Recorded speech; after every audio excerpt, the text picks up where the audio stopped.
In the quiet embrace of suburban Illinois, nestled among tranquil streets and the steady pulse of daily life, stood a home where faith was not proclaimed with bold flourishes, but lived in hushed prayers at dusk, and the unspoken courage of sacrifice.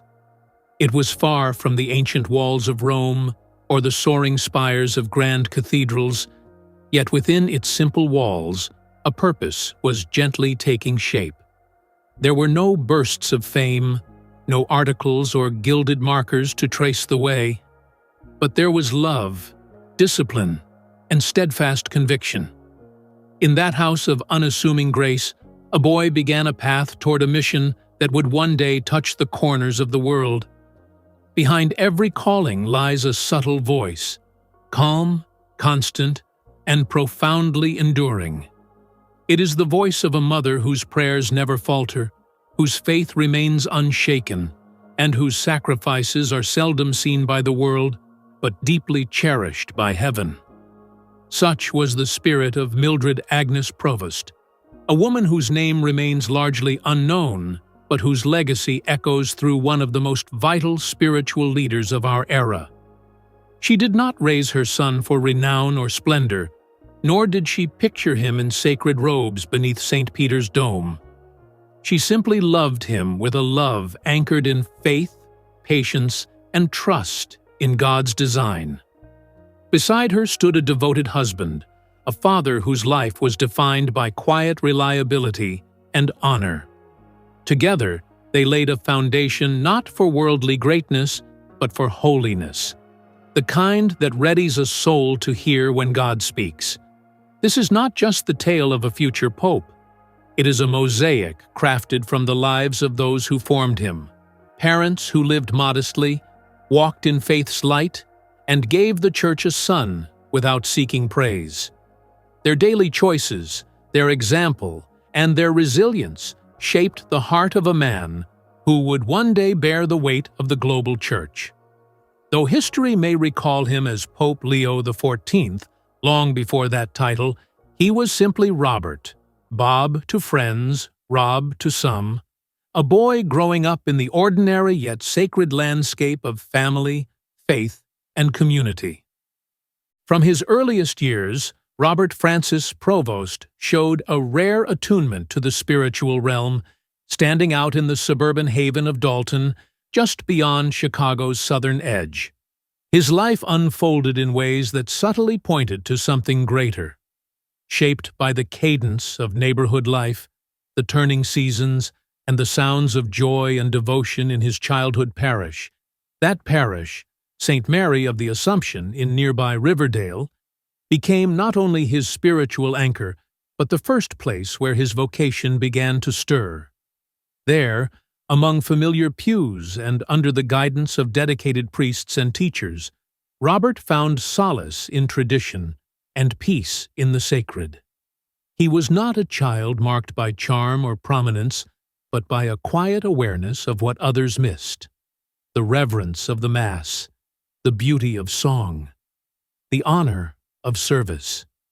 He joined the parish choir, his voice rising in hymns that would later echo in his soul. As an altar server, he stood beside the priest, not out of obligation, but with awe and belonging.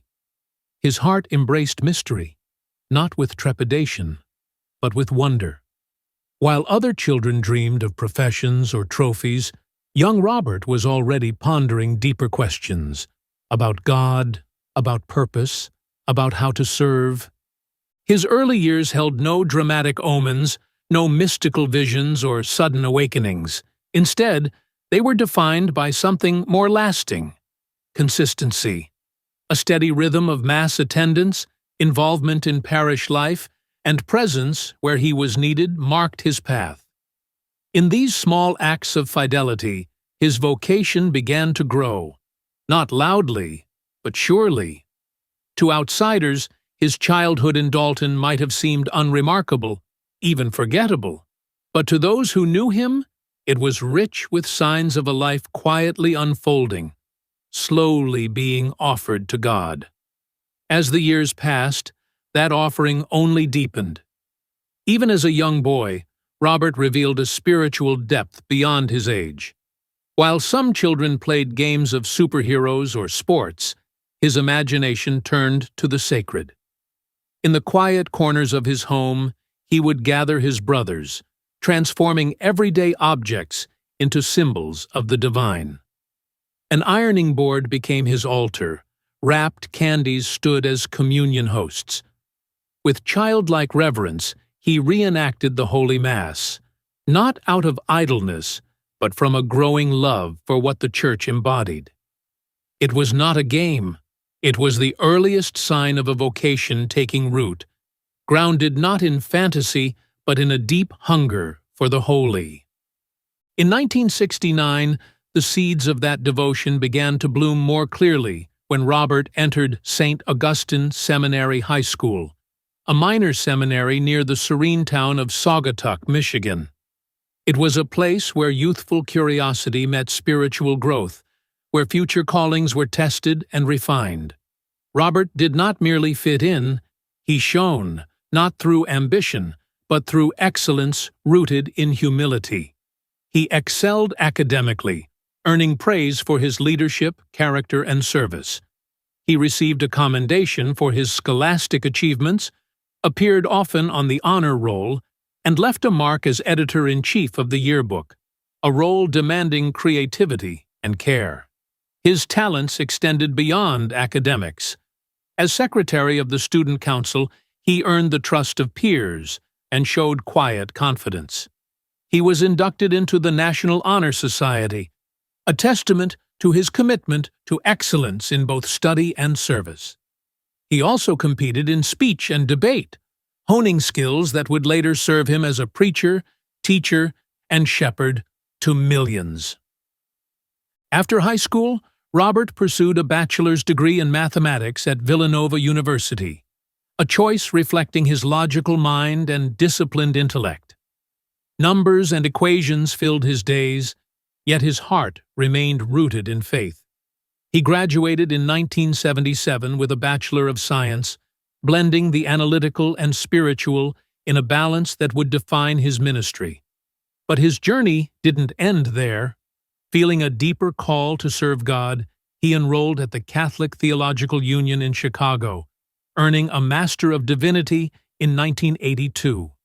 During these years, he lived his faith, teaching physics and mathematics at St. Rita of Cassia High School.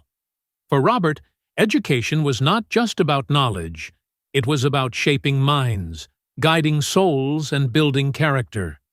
He taught students not only how to solve equations, but how to face life with integrity and purpose. Driven by a thirst for deeper understanding, Robert traveled to Rome to study at the Pontifical University of St. Thomas. Thomas Aquinas, one of the Catholic world's most esteemed institutions, he pursued advanced studies in canon law, a field blending theology, legal reasoning, and pastoral care. He earned both a licentiate and a doctorate, showing academic rigor and a heart for church governance. His doctoral thesis explored the role of the local prior in the Order of St. Augustine, reflecting his love for the religious community that shaped him and his desire to contribute to its mission. While Robert's story unfolded, it's vital to honor the roots that grounded him. His father, Louis Marius Provost, brought a legacy of cultural depth and quiet strength. According to Vatican sources, Louis carried French and Italian heritage, enriching the Provost family's identity. Born in Chicago, a city of grit and diversity, he was a man of dedication to both nation and education. After earning a degree from Woodrow Wilson Jr. College in 1940, he pursued a Master of Arts at DePaul University in 1949, where he met his future wife, Mildred, in the same education program.